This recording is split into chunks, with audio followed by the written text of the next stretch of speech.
We hear this all the time. You upload a model, it gets a few views, maybe one sale. Meanwhile, someone else in the same category is earning consistently month after month. Same marketplace, same category, very different results.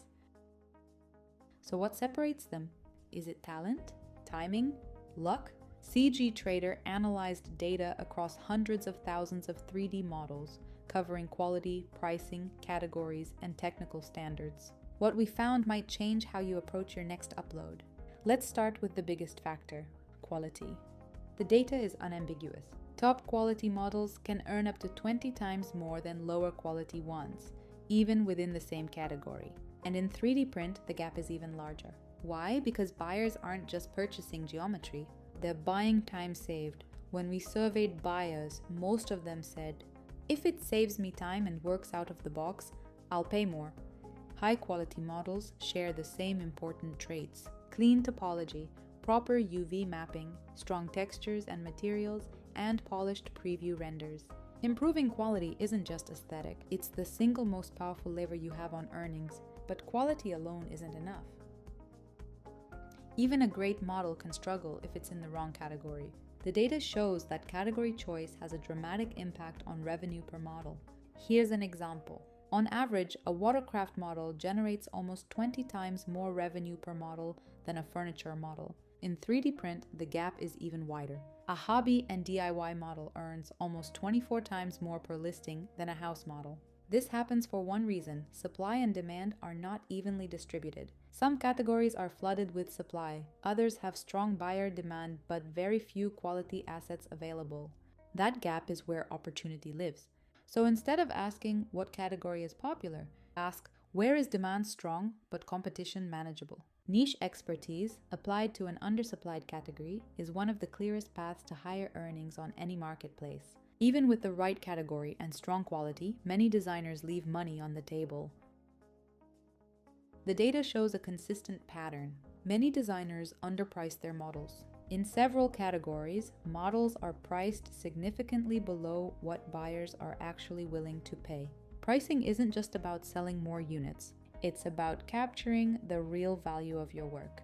How? Start by benchmarking 3 to 5 successful models in your category. Note what the top earners charge. Then test a modest price increase on your next upload. In some categories, a small price adjustment can significantly improve revenue without reducing demand. The data also reveals where the market is heading technically. OBJ and FBX still account for almost 50% of download activity. These formats are not going anywhere, but Blender is accelerating fast, both in uploads and downloads. Two other formats growing rapidly are GLTF and USDZ. These are becoming essential for web, AR, and real-time applications. Offering them expands your buyer pool. And one more technical shift worth knowing.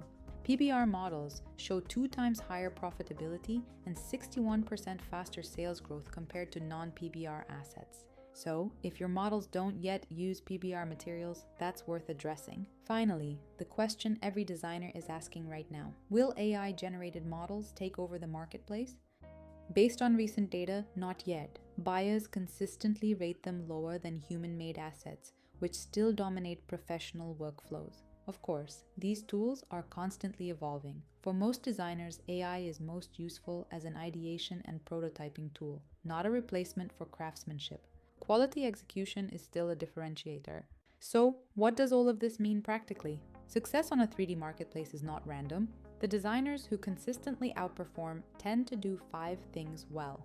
They produce higher quality assets and keep raising the standard. They choose categories strategically, looking for demand with manageable supply. They price with confidence, benchmarking top earners, not the average. They package files reliably, especially for 3D print. And last but not least, they stay current with technical standards. To help you put some of what we've discussed here into practice, try this today. Pick one model from your portfolio. Run it through these 5 criteria. Where does it fall short? That's your next improvement. Small changes compound. Even fixing one of these areas can meaningfully shift how a model performs. The full CGTrader 3D Model Economy Report is linked below. It's free, it's built on real marketplace data, and it's worth your time. If you're not yet selling on CGTrader, your account is free to open. Link is in the description. And if you are, tell us which categories are performing best for you right now. Drop it in the comments. Thanks for watching. See you soon.